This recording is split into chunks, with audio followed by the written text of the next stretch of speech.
அதான் அவர் பெருமையை சொல்லுவா, உங்கள் திருமணம் எல்லாம் இந்த உலகத்தில் நடந்தது, எனக்கு அரிசிலிருந்து கட்டளை வந்து நடந்தது, அல்லாஹ் எங்களுக்கு திருமணம் முடித்து தந்தான். ஏன் அதை அல்லாஹ் செய்தான் என்றால், இந்த மக்களிடத்தில் இருக்கும் மூட நம்பிக்கையை உடைக்க. வளர்த்த மகன் அல்ல, அவர் கல்யாணம் முடிச்சு விட்ட பெண்ணை திருமணம் முடிக்கிறதுக்கு அனுமதி இருக்கிறது அப்படிங்கிற சட்டத்தை காட்டுறான் அல்லாஹ். வளர்த்து பேர் வச்ச, சின்ன வயசுலேருந்து தூக்கின. நீங்க ஒரு குழந்தையை எடுத்து வளர்த்தாலும் வளர்ந்து வரும்போது பொம்பளை பிள்ளையா இருந்தா பாப்பா என்று நாம 1000 தடவை சொன்னாலும் ஒரு பாப்பா இல்லை. அவர் இப்ப அவ பருவ வயது அடைய கூட மறையும். ஆம்பளை பிள்ளையா இருந்தா அந்த பொடியன் பருவ வயசு அடையும் போது இவ உம்மாண்டு வாய் நிறைய சொன்னாலும் மஹரம் இல்லை, அஜ்னபிதான், மறையும். அந்த உறவா செத்த மவுத்து முடிஞ்சு போச்சு, அதோட கதை. அதுதான் ஆகப்பெரிய ஆபத்து அப்படிங்கிறாங்க. அப்ப இது மஜ்னனோட சாப்பிட்றது, மஜ்னனோட பயணம் போறது. ஒரு சார் தனியா பாடம் நடத்துவார். சார் யாரு? மௌலவியை கூட்டிக்கு தஜ்வீத் நடத்துற மௌலவி யாரு? மௌலவி இருந்தாக்குள்ள ஒரு பொம்பளை பிள்ளையோட தனியா கொண்டுட்டு கழிச்சிட்டிக்கலாமா?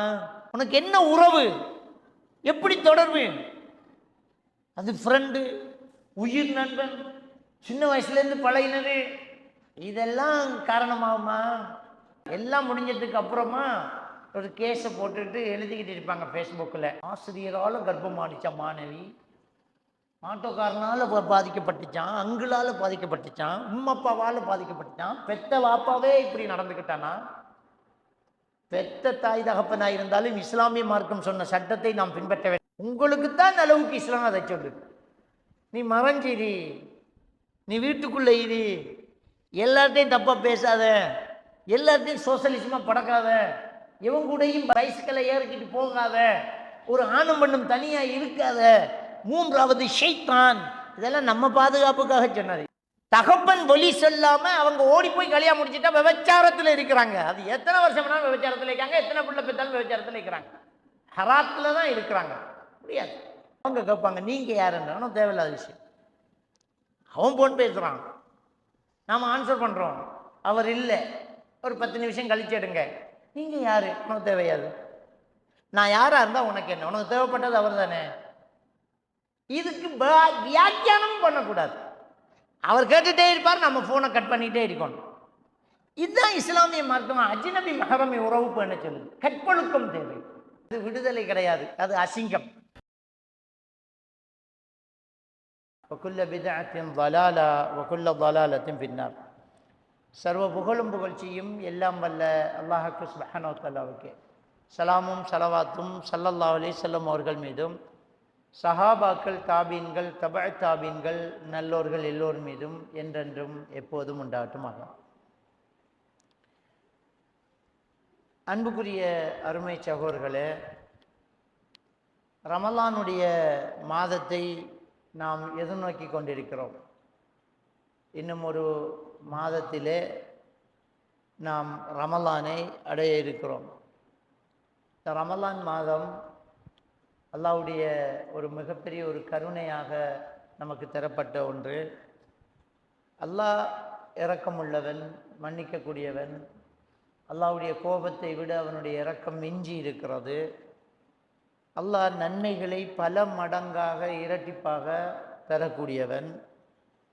அதே நேரத்தில் அல்லாஹ் தஆலா இந்த ரமலான் மாதத்தையும் தந்து அதிலே அளவில்லா மன்னிப்பையும் அருளையும் அல்லாஹ்வுக்கு சுப்ஹானஹு வ தஆலா நமக்கு தர இருக்கிறான்.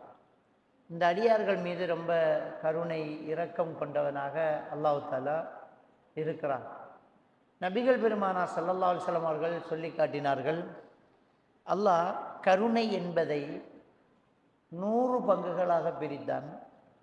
அதில் ஒன்றை மட்டும் 100ஆக பிரித்து அதில் ஒன்றை மட்டும் இந்த உலகத்தில் உள்ள மனிதர்கள், ஜீவராசிகள் எல்லோருக்கும் பிரித்து கொடுத்தான்.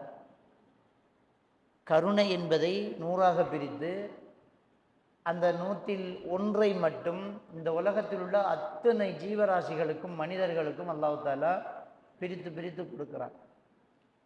அல்லாஹ்வுடைய தூதர் ஸல்லல்லாஹு அலைஹி வஸல்லம் அவர்கள் சொன்னார்கள், ஒரு கால்நடை தன் கன்று மிதிபடாமல் இருக்க தன் கால் கோரையை தூக்கி பிடித்து கொண்டிருப்பதும் அந்த கருணையை சார்ந்தது. இந்த உலகத்தில் எத்தனை மனிதர்கள் இருப்பாங்க, எத்தனை ஜீவராசிகள் இருக்கும்.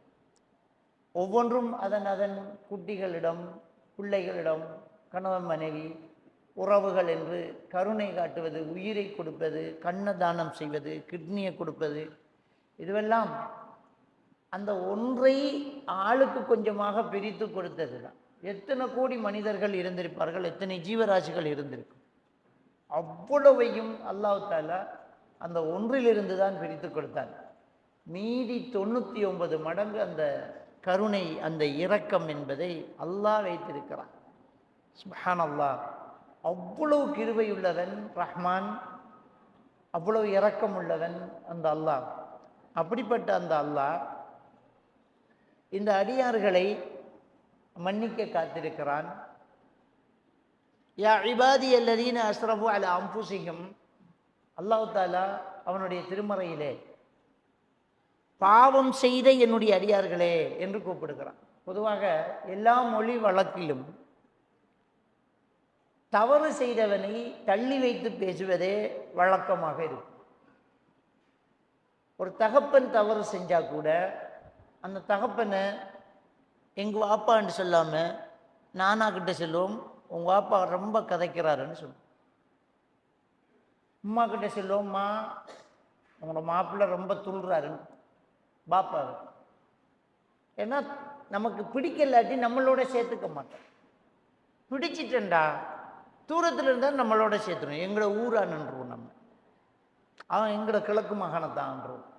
ஒன்றுக்கும் இல்லாட்டி நம்ம இலங்கை ஒரு ஆள் தான் அதை செஞ்சிருக்கிறார். இது இயற்கை. புள்ள கரைச்சப்படுத்தினா பொண்டாட்டிக்கிட்ட சொல்கிறது, உண்ட புள்ள படுத்துகிற பாட்டை பாருன்னா சொல்கிறோம்.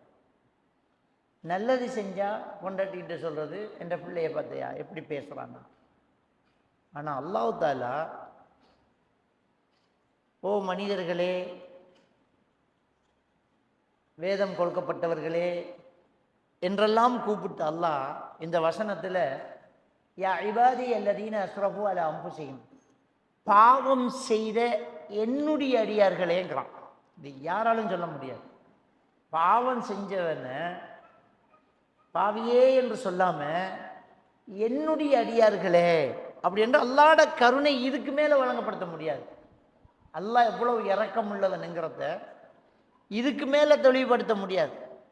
பாவம் செய்த என்னுடைய அடியானே, லா தக்னது மின் ரஹ்மத்தில்லா, அல்லாஹ்வோட இரக்கத்தில் நம்பிக்கையை கைவிட்டுறாதங்கிறான்.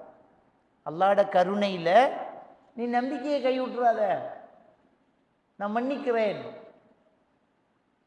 நான் பாவங்களை மன்னிக்கக்கூடியவன்.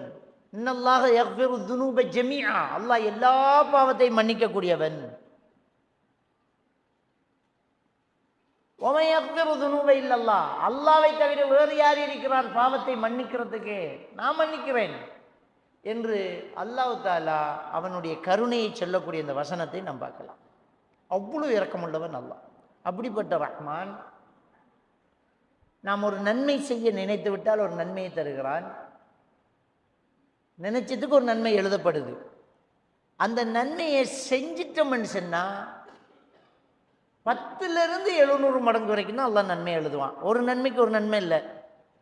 ஒரு நன்மை செஞ்சிட்டோம்னு சொன்னால் ஆரம்பமே 10 மடங்கு தான் கூலி. அதனால தான் 50 வக்து தொழுகை நமக்கு மேராஜில் கொடுக்கப்பட்டுச்சு. இந்த உம்மத்து இதை தாங்காது, இதை குறைச்சி கொண்டு வா என்று மூசா அலைஹிஸ்ஸலாத்து வஸ்ஸலாம் அவர்கள் அல்லாஹ்வுடைய தூதரிடத்தில் சொல்லி கொடுக்குறாங்க. 6வது வானத்தில் வச்சு நபிகள் பெருமானா ஸல்லல்லாஹு அலைஹி வஸல்லம் அவங்க திரும்ப அல்லாஹ்விடத்தில் போய் மன்றாடுறாங்க, என்னுடைய உம்மத்து பலகீனமானவங்க அப்படி என்று 3 தடவை போய் 5 வக்து தொழுகையாக அல்லாஹ் தஆலா நமக்கு கடமையாக்குறான். அல்லாஹ் அப்போ என்ன சொல்லணும்னா, அது 5 வக்து தான், ஆனால் 50 வக்துக்குரிய நன்மை, ஒன்றுக்கு 10 மடங்கு நன்மையை நான் தந்துடுறேங்கிறான். நம்ம 5 வக்து தொழுதாலும் நமக்கு 50 வக்து தொழுத நன்மை தான் என்ன செய்யுது, கிடைக்குது. அப்போ நன்மை அப்படி தான் அல்லாஹ் தஆலா இரட்டிப்பாக்கி கொடுக்குறான். அவ்வளோ இரக்கமுள்ள ரஹ்மான். நம்ம ஒரு பாவம் செஞ்சுட்டு அதுக்கு பிறகு ஒரு நன்மையை செஞ்சுட்டோம்னா அந்த நன்மையால் அந்த பாவத்தை அழிக்கிறான் அல்லாஹ். அல்லாஹ் திருக்குர்ஆன்ல சொல்லலாம், இன்னல் ஹசனாத்தி யுதுஹிபின ஸய்யாத்துங்கிறான். நன்மைகள் என்பது பாவத்தை அழித்து விடுன்றான். நம்ம ஒரு நன்மை செஞ்சா அதுக்கு நன்மை மட்டும் இல்லை, 10 மடங்குக்கு மேலே நன்மையும் தரான் அல்லாஹ். அதனால நீ ஏற்கனவே செஞ்ச ஒரு பாவத்தையும் அழிச்சு விடுறான் அல்லாஹ். அவ்வளோ இரக்கமுள்ளவன் அல்லாஹ். அப்போ நன்மை செஞ்ச ஒரு பாவத்தை அழிக்கிறான். அப்படிப்பட்ட கருணையுள்ள ரஹ்மான் இந்த ரமலான் மாசத்தையும் தர்றான். இந்த ரமலான் மாசம் என்பது இன்னும் பல மடங்காக அல்லாஹ் தஆலா அதை இன்னும் இரட்டிப்பாக்கி தரக்கூடிய, பாவ மன்னிப்பு தரக்கூடிய ஒரு மாசமா இருக்குது. அந்த மாசத்தை நாம எதிர்நோக்கிட்டு இருக்கிறோம். வாய்ப்புகளை தவற விட்டுறக்கூடாது. சந்தர்ப்பங்கள் நம்ம பழையவங்க சொல்லுவாங்க, காற்றுள்ள போதை தூத்தி கொள்ளணும், விட்ட கிடைக்காது.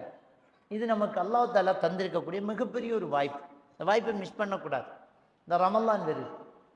இன்னைக்கு தரப்பட்ட நம்ம தலைப்பு என்னன்னு சொன்னால், ஒரு இஸ்லாமிய குடும்பம் எப்படி இருக்கணும் அப்படி, ஒரு இஸ்லாமிய குடும்பம் எப்படி இருக்கணும்ன்றது. அன்புக்குரியவர்களே, நாங்கள் ஒரு லட்சியத்துக்காக பிறந்தவர்கள், மறுமைக்காக, மரணத்துக்கு பின்னால் உள்ள வாழ்க்கைக்காக நம்ம பிறந்திருக்கிறோம். அதுதான் நம்முடைய நோக்கம், வேறு எதுவுமே கிடையாது. ஏண்டா அல்லாஹ் தஆலா சூரா அஸ்-ஸாரியாத்தில் சொல்லி காட்டுறான், ஒமா கலக்துல் ஜின்ன வல் இன்ஸ இல்லா லியஅ்புதூன்ங்கிறான். இந்த மனிதர்களையும் ஜின்னையும் நான் படைத்தது என்னை வணங்குறதுக்காக அன்றி வேறு எதுக்கும் கிடையாதுங்கிறான். என்னை வணங்குறதுக்கு தான் இந்த மனிதர்களையும் ஜின்னையும் நான் படைச்சேன் அப்படிங்கிறான் அல்லாஹ். அப்போ நம்முடைய நோக்கம் அல்லாஹ்வை வணங்குறது, அல்லாஹ்க்கு இணை வைக்காமல் இருக்கிறது. இதுதான் நம்முடைய நோக்கமாக இருக்கணும். இப்போ இந்த குடும்பம் அப்படி என்று சொல்லும்போது நமக்கு ஒரு பொறுப்பு வருது பாருங்க. அல்லாஹ்வுடைய தூதர் ஸல்லல்லாஹு அலைஹி வஸல்லம் அவங்க சொன்னாங்க, குல்லுக்கும் ராயின் வ குல்லுக்கும் மஸூலின் அன் ரஅய்யத்திஹி. நீங்கள் எல்லாருமே பொறுப்புதாரிகள், உங்களோட பொறுப்புகள் பற்றி நாளை மறுமையில் நீங்கள் விசாரிக்கப்படுவீங்கிறாங்க. அப்போ நமக்கு என்று ஒரு பொறுப்பு வருது. குடும்பம் என்று சொல்லும்போது நம்ம பிள்ளைகள் மேலே, நம்ம மனைவி, பெண்களுக்கு தன்னுடைய கணவன், குழந்தை, இது தன்னுடைய வீட்டை எப்படி பார்த்துக்கணும் என்கிறது நமக்கு ஒரு பொறுப்பாக இருக்குது. அல்லாஹ்வுடைய தூதர் சொல்கிறாங்க நமக்கு ஒரு பொறுப்பு இருக்குது என்று. ஏன்னா அந்த பொறுப்பை சரியாக செய்யும்போது தான் ஒரு இஸ்லாமிய குடும்பமாக இந்த குடும்பம் இருக்கும். அப்போ நம்முடைய நோக்கம் இந்த குடும்பத்தில் நடைபெறணும். நம்முடைய தேவைக்கு உழைக்கிறோம், நம்ம தேவைக்கு சாப்பிட்றோம், நம்ம தேவைக்கு சுகம் அனுபவிக்கிறோம். இதெல்லாம் நம்முடைய தேவைக்கு, அந்த தேவையை கூட ஹலாலாக நம்ம செஞ்சுட்டு போகணும். வணக்கம் மட்டும்தான் மார்க்கம் அப்படின்னு நம்ம நினச்சிடக்கூடாது. சடங்கு சம்பிரதாயங்களும் சேர்த்து தான் மார்க்கம். ஏனெண்டா லக்கது கானலக்கும் ஃபீ ரசூலில்லாஹி உஸ்வத்துன் ஹஸனாங்கிறான் அல்லாஹ். அல்லாஹ்வுடைய தூதரில் உங்களுக்கு அழகிய முன்மாதிரி இருக்குது. எல்லாத்துலேயுமே, உடுக்கிறதுல, சாப்பிட்றதுல, தொழில் செய்கிறதுல, எல்லாத்துலேயுமே அல்லாஹ்வுடைய தூதரில் நமக்கு ஒரு அழகிய முன்மாதிரி இருக்குது. அந்த அழகிய முன்மாதிரியை நம்ம என்ன செய்யணும்? எடுத்து நடக்கணும். நம்மளோட வாழ்க்கையில் அதை என்ன செய்யணும்? கொண்டு வரணும். சிந்திச்சு பாருங்க, ஒரு கணம் நம்ம சிந்திச்சு பார்க்கணும். நமக்கண்டு ஒரு லட்சியம் இருக்குது, இப்படித்தான் வாழணும், இப்படி வாழ்ந்தால் தான் சொர்க்கம் போக முடியும். சாதாரணமாக இட போட்டுறக்கூடாது. மறுமை வாழ்க்கையை நம்ம ஆட்கள் நகைச்சுவையை சொல்லுமா, அப்போ பார்த்துக்கலாம், கபூரில் பார்ப்போம், கேள்வி எனக்கு கிடக்கக்குள்ள பார்த்துலாம், பிறகு பார்க்கலாம் அப்படின்னு நம்ம நினைக்கக்கூடாது. எப்போ ஒன்று பண்ணாலும் மரணம் வருது. அப்போ நம்ம மூமினா இருக்கணும். என்ன சூரத்துல் முனாஃபிகூன் 11வது வசனத்தில் சொல்கிறான், யுஅக்கிருல்லாஹு நஃப்ஸன் இதா ஜாஅ அஜலுஹா. எந்த ஒரு ஆத்மாவுக்கும் அதில் நேரம் வந்தால் பிந்தாதுங்கிறான் அல்லாஹ். நேரம் வந்தால் பட்டுன்னு பெய்திரும், அது உயிர் பெய்திரும். ஆனால் அப்போ நாம் மூமினா இருக்கணும். அந்த மூமினாக நம்ம வாழ்ந்தால் தான் அல்லாஹ்விடத்தில் நம்ம என்ன செய்யலாம்? தப்பலாம். அது ரொம்ப பெரிய முக்கியமான ஒரு விஷயம். சிந்திச்சு பாருங்க. அப்போ எப்பவுமே நம்ம ஒரு மூமினா வாழணும். நம்முடைய லட்சியம் இதுதான், மறுமைக்காக வாழ்கிறது. மறுமை தான் நம்முடைய நோக்கம் அப்படிங்கிறது நம்ம ரொம்ப பெரிய ஒரு கனவாக இருக்கணும். நம்ம குழந்தைய வளர்க்குறது, நம்முடைய பிள்ளை குட்டிகள் பார்க்குறது, குடும்பத்தை பார்க்குறது, நம்முடைய தொழில் எல்லாமே அல்லாஹ்க்கு மாறு செஞ்சு ஒன்று வேணாம். அல்லாஹ்க்கு மாறு செஞ்சு இஸ்லாத்தை விட்டு வெளியே போய் ₹1 நம்ம சம்பாதிக்க தேவையில்லை, அது வேணாம். நமக்கு அடிப்படையில் ஒரு நம்பிக்கை சரியாக இருக்கணும். ரிஸ்க்கு பொறுப்பு அல்லாஹ் எடுத்துட்டான். சூரத்துல் ஹூத் 6வது வசனத்தில் அல்லாஹ் தஆலா சொல்கிறான், ஒமா மின் தாபத்தின் ஃபில் அர்லி இல்லா அலல்லாஹி ரிஸ்குஹா. இந்த உலகத்தில் உள்ள ஒவ்வொரு உயிருக்கும் ரிஸ்க்கு பொறுப்பு அல்லாஹ் எடுத்துட்டாங்கிறான். நமக்கு எதுக்கு ஒன்றும் யோசிக்க தேவையில்லை, அல்லாஹ் எழுதின ரிஸ்க்கு நமக்கு கிடைக்கும். நமக்கு இதை மிஸ் பண்ணினா நமக்கு வாழ்க்கை கஷ்டம். இது மார்க்கத்துக்கு முரணாக இருந்தால் மிஸ் பண்ணணும். அல்லாஹ்வுக்காக நாம் சிலதை தியாகம் செய்யணும். விடணும். ஈமான் தான் நமக்கு ரொம்ப முக்கியமான ஒரு விஷயமா இருக்கணும்.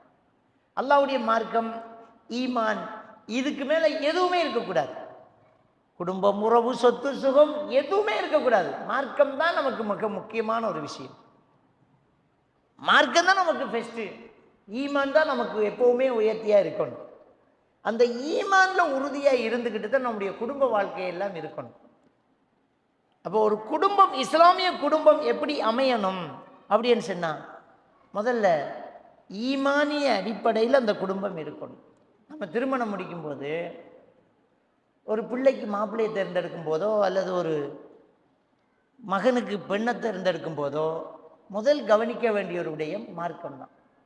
அப்போதான் அந்த இஸ்லாமிய குடும்பம் அங்கே இருக்கும்.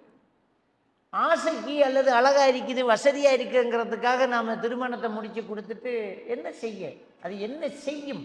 அந்த காசு, பணம், அழகு, அந்தஸ்து, அது நமக்கு எந்த வகையில் பிரயோஜனம் பண்ண சொல்லுங்க? எல்லாமே மங்கி போறது மாதிரி தான் இந்த உலகத்தை அல்லாஹ் தஆலா படைச்சிருக்கான். இந்த உலகம் என்பது எல்லாமே அல்லாஹ் தஆலா சூரா அல் ஹதீதுல சொல்லி காட்டும்போது, இந்த உலகம் என்பது ஒரு வீண், ஒரு விளையாட்டு, ஒரு ஏமாற்று, ஒரு வெற்று அலங்காரம். அல்லாஹ் தஆலா ஒரு வெற்று அலங்காரம் அப்படிங்கிறான். சொல்லிட்டு தொடர்ந்து என்ன சொல்றான் தெரியுமா? இது ஒரு விவசாயி தன்னுடைய விளைச்சல் அதிகமாக இருப்பதை பார்த்து ஆச்சரியப்படுகிறானே, அதை போன்றுங்கிறான். ஒரு விளைச்சலை போல விவசாயி தோட்டம் செய்யணும், நல்லா பழுத்திருக்குது, நல்லா காய்ச்சிருக்குது, அவன் ஆச்சரியப்படுறான். அது மாதிரி தான் இந்த உலகம். எந்த பயிராக இருந்தாலும், எந்த விவசாயமாக இருந்தாலும் ஒரு குறிப்பிட்ட காலத்துக்கு மேல் அது சருகாயிடும், அது பழுத்து போயிடும், அது காய்ச்சி ஓஞ்சி போயிடும், அது அப்படியே வைக்கலாக கூழுகளாக மாறிடும். இதுதான் இந்த உலகத்துக்கு உதாரணம் என்று அல்லாஹ் தஆலா சூரா அல் ஹதீதில் சொல்லி காட்டுறதை நாங்கள் பார்க்கலாம். 20வது வசனம். அன்புக்குரியவர்களே, அப்போ என்ன இருந்தாலும் அதுக்கு ஒரு முடிவு இருக்குது. எல்லாமே ஓய்ந்து போய்த்திரும், எல்லாமே முடிஞ்சு போகும், அழகு மாறி போகும், வசதி தேஞ்சு போகும், எல்லாமே போகும். ஆனால் ஈமான் மட்டும் எப்போவுமே உறுதியாக இருக்கும். ஈமான் மட்டும் நமக்கு எப்போவுமே உறுதியாக, ஈமான் ரொம்ப முக்கியம். அப்போ அல்லாஹ் தஆலா திருக்குர்ஆனில் சொல்கிறான் இல்லையா, என்னை வணங்குறதுக்காக வேறு எதுக்குமே உங்களை நான் படைக்கலைங்கிறான். மனிதர்களையும் தான் ஜின்களையும் தான் என்ன வணங்கணும், அதான் நம்முடைய உயரிய நோக்கம். அந்த அல்லாஹ்வை வணங்கி அல்லாஹ்வுக்கு வழிபட்டு நடக்க வேண்டும். ஈமான் தான் நம்முடைய தலையில் எப்போவுமே இருக்கணும். ஈமான் எதை பார்த்தாலும் இது நம்முடைய இஸ்லாத்துக்கு முரணானதா, இதை செய்யலாமா, இது ஹலாலா, இது ஹராமா, இது அல்லாஹ் ஏற்றுக்குவானா, அல்லாஹ் இதை விரும்புவானா, அல்லாஹ் இதை வெறுக்கிறானா, ரசூலுல்லாஹ் இதை அனுமதிக்கிறாங்களா, இந்த ஒரு சல்லடையில் போட்டு சலிக்காம எதையுமே நம்ம அந்த உலகத்தில் செய்யக்கூடாது. இதுதான் ஒரு சுருக்கமான ஒரு விடயம். எந்த விஷயமாக இருந்தாலும் இது மார்க்கத்தில் சரியானது தானா, இது அனுமதிக்கப்பட்டதா, இது அல்லாஹ் ஏற்றுக்குவானா, இது இல்லையா, அதை செய்யக்கூடாது. யாராக இருந்தாலும் அதை செய்யக்கூடாது. எந்த சந்தர்ப்பமாக இருந்தாலும் மார்க்கத்துக்கு முறைனா தூக்கி போட்டுட்டு போயிட்டே இருக்கணும். ஏன்னா அல்லாஹ் நம்மளுக்கு எல்லாத்தையுமே மறுமையில் வச்சிருக்கிற அந்த மறுமை ரொம்ப பிரம்மாண்டமானது, மறுமை உன்னதமானது. அதை விட இங்கே பெருசு எதுவுமே கிடையாது. சூரத்துல் மாயிதாவில் 36வது வசனத்தில் அல்லாஹ் தஆலா சொல்கிறான், இன்னல்லதீன கஃபரு லவ் அன்ன லஹும் மா ஃபில் அர்தி ஜமீஅ வ மிஸ்லஹு மஅஹு லியஃப்தது பிஹி மின் அஸாபி யௌமில் கியாமா. இறைவனை நிராகரித்தவர்களுக்கு இந்த ஒட்டுமொத்த உலகமும் இருந்து அதுபோல இன்னொன்றும் இருந்து அத்தனையும் தருவேன், என்னை விட்டுடு ரப்பே என்று மறுமையின் தண்டனையிலிருந்து தப்பிக்க அதை பகரமாக கொடுத்த போதிலும் அல்லாஹ் அதை ஏற்றுக்கொள்ள மாட்டான். ஒட்டுமொத்த உலகமும் 2 மடங்கு இருந்தாலும் அல்லாஹ்விடம் தண்டனையிலிருந்து தப்பிக்க முடியாது என்றால் இந்த ஒட்டுமொத்த உலகமும் நமக்கு மறுமைக்கு எந்த வகையிலும் உதவாது. எது உதவும்? ஈமான் ஒன்றுதான் உதவும். அதனால தான் நபிகள் நான் ஸல்லல்லாஹு அலைஹி வஸல்லம் அவர்கள் சொன்னார்கள், 7 வானம் பூமி அதிலே உள்ளது அத்தனையும் தராசின் ஒரு தட்டிலேயும் லா இலாஹ இல்லல்லாஹ் மறுதட்டிலும் வைத்தால் அது கதிக்கும் என்றார்கள். என்றால் என்ன அர்த்தம்? நமக்கு ஈமான் மட்டும்தான் மறுமையிலே பாதுகாப்பும் வெற்றியும் சொர்க்கமும் வாங்கி தருவார். எதுவுமே இல்லை, எதுவுமே நமக்கு உதவாது. அப்போ நம்ம ஒரு குடும்பத்தை ஆரம்பிக்கும் போது ஈமான் அங்கே இருக்கிறதா, மார்க்கம் இருக்கிறதா அப்படின்னு நம்ம ஆரம்பிக்கணும். இப்போ நபிகள் நாயகம் ஸல்லல்லாஹு அலைஹி வஸல்லம் அவங்க சொல்கிறாங்க, துன்கஹுல் மர்அ லி அர்பஇன், ஒரு பெண்ணை 4 விவகாரத்துக்காக திருமணம் முடிக்கப்படுது. லி ஜமாலிஹா, அவள் அழகா இருக்கிறாங்கிறதுக்காக கல்யாணம் முடிக்கிறாங்க. ஒலி ஹசபிஹா, அவள் ரொம்ப உயர்ந்த கோத்திரம், பெரிய குடும்பம், கௌரவமான இடம், பேரெடுத்த குடும்பம், அதுக்காக கல்யாணம் முடிக்கிறாங்க. ஒலி மாலிஹா, வசதியா இருக்கிறாங்கிறதுக்காக கல்யாணம் முடிக்கிறாங்க. ஒலி தீனிஹா, தீன் இருக்கிறதுங்கிறதுக்காகவும் திருமணம் முடிக்கிறாங்க. ஃபல்வர் பிதாத்தி தீன் வ இல்லா தரிபத் யதாக், நீ மார்க்கம் உள்ள பெண்ணை பார்த்து திருமணம் முடிச்சுக்கோ, இல்லை என்றால் தரிபத் யதாக், உன் கை நாசமாயிடும், உன் கை நாசமாயிரும்ங்கிறாங்க. அப்ப எதுக்கு நம்ம முக்கியத்துவம் கொடுக்கணும்? மார்க்கம். விளங்கிட்டாங்க? பெரிய ஊடு அது இது. மாப்பிள்ளை எடுக்கும்போதும் அப்படிதான், மார்க்கம் இருக்கிறதா, மாப்பிள்ளை கிட்ட மார்க்கம் இருக்கிறதா நம்ம பிள்ளைக்கு கல்யாணம் முடிக்கணும். மாப்பிள்ளை கிட்ட மார்க்கம் இருக்குது, ஆனால் வசதி குறைவாக இருக்குது, பரவாயில்லைங்க, கல்யாணம் முடிச்சு கொடுத்துருங்க. வசதி இருக்குது, ஆனால் கொஞ்சம் தொழுகையில் பொடுபோக்கு முடிச்சு கொடுத்துடாதீங்க. நல்ல அழகான பொடியன், கொஞ்சம் தூள் பாவிச்சாம், முடிச்சு கொடுத்துடாதீங்க. சிகரெட்டு குடிக்கிறான், முடிச்சு கொடுத்துடாதீங்க. எங்க முக்கியத்துவம் கொடுக்கணும்? மார்க்கத்துக்கு முக்கியத்துவம் கொடுக்கணும். அது மாப்பிள்ளையை பார்த்தாலும் பெண்ணை பார்த்தாலும் மார்க்கம் இருக்கிறதா? ஏன்னா அந்த குடும்பம் அமைவது அந்த திருமணத்தில் தான். அந்த திருமணம் அமையும் போது மார்க்கம் ஈமான் நம்மளால் பார்க்கப்படவில்லை என்றால் கண்டிப்பாக நம்ம நஷ்டவாளி ஆகிடும், வீழ்ச்சி அடைஞ்சிருவோம். ரொம்ப பெரிய ஒரு முக்கியம் மார்க்கத்தை கவனிக்கிறது. மார்க்கம் இருக்கிறதா அப்படின்னு நம்ம முதல்ல கவனிக்கணும். அப்போ அந்த மார்க்கம் உள்ள கணவன் மனைவியாக அவங்க வாழும்போது, அந்த குழந்தைகளை வளர்க்கும்போது, அது ஒரு இஸ்லாமிய குடும்பமாக அமையும். அது இல்லாட்டி வேலையே இல்லை. மன் தரக்க சலாத்த பக்கத்து கபர், அல்லாஹ்வுடைய தூதர் ஸல்லல்லாஹு அலைஹி வஸல்லம் சொல்றாங்க, தொழுகையை விட்டவன் என்ன காபீர் ஆயிட்டான், நிராகரிச்சுட்டாங்கிறாங்க. அப்போ புருஷன் தொழல் இல்லாட்டி பொண்டாட்டி தொழலைன்னா அது இஸ்லாமிய குடும்பம் இல்லை, அது குஃப்ரு. அவர் மார்க்கத்தில் இல்லை, முடிஞ்சு போச்சு. எந்த அளவுக்கு என்று சொன்னால், ஃபிக்ஹுடைய அறிஞர்கள், இமாம்கள், இமாம் ஷாஃபி ரஹ்மத்துல்லாஹி அலைஹி அவங்க என்ன சொல்றாங்கன்னா, தொழாத ஒருவருக்கு சொத்துல பங்கு கொடுக்க கூடாதுங்க. கனிமத்து பொருள் இருக்குது இல்லையா, பாப்பா மௌத்தனை நம்ம அது செய்யறது இல்லை, இருக்கிறதையெல்லாம் செய்து நம்ம கொடுத்துட்டு ஒட்டாண்டியை தான் போய் சேருது நாம கபருக்கு. ஆனால் உண்மையாக ஒருத்தர் மௌத்தாகும் போது அவர் பேரில் இருக்கணும், அவரை சொத்தெல்லாம் அவர் பேரில் இருக்கணும். அவர் மௌத்தானா அந்த சொத்தை அவரை பிள்ளைகளை பிரித்து கொடுப்பாங்க. அந்த பிரிவினை நடக்கும்போது, அந்த சொத்து பங்கு வைக்கும்போது அவரை பிள்ளையில் ஒன்று தொழல்லாட்டி அவருக்கு அதில் எந்த கணக்கும் இருக்காது, கொடுக்கக்கூடாது. மௌத்தானால் முஸ்லீம்களுடைய மையவாடியில் அவரை அடக்கம் செய்யக்கூடாது. அந்த அளவுக்கு தொழுகைக்கு ஒரு முக்கியத்துவம் கொடுத்திருக்குது. ஏன்னா நபிகள் நாயகம் ஸல்லல்லாஹு அலைஹி வஸல்லம் சொல்றாங்க, அவ்வளவு மா யுஸல்லில் அப்து யௌமில் கியாமா அனி ஸலா, ஒரு மனிதன் நாளை மறுமையில் முதல் விசாரிக்கப்படுவது தொழுகையை பற்றி தான்ங்கிறாங்க. முதல்ல ஒரு மனிதன் விசாரிக்கப்படுறது தொழுகையை பற்றி தான். தொழுகை அவ்வளவு முக்கியமானது. சூரத்து நிசா 103வது வசனம், இன்ன ஸலாத்த கானத் அலல் முஃமினீன கிதாபம் மவ்கூதா, நிச்சயமாக இந்த தொழுகை என்பது மூமின்கள் மீது ஒரு நேரம் குறித்த கடமையாக்கப்பட்டுள்ளதுங்கிறாங்க.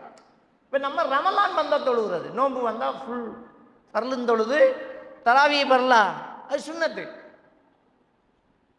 சுன்னத்துக்கு ரொம்ப முக்கியத்துவம் கொடுத்து பள்ளி நிரம்பி வள்ளியின் தராவி தொழுகிறது.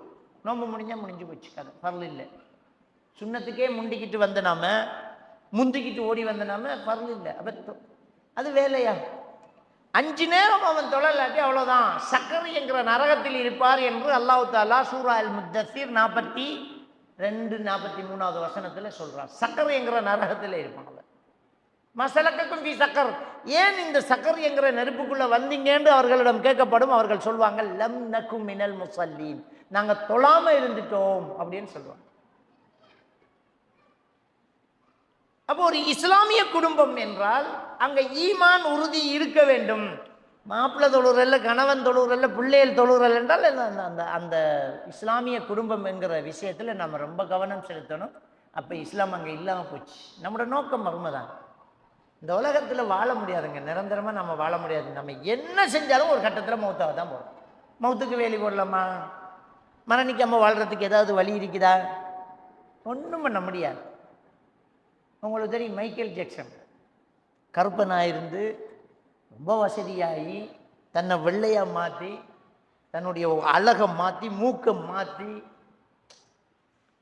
எடுப்பான மூக்கு வச்சு அவனையே அவன் அப்படியே படைப்பால் அப்படியே மாற்றுறான். ரொம்ப வசதியாக இருக்கும்.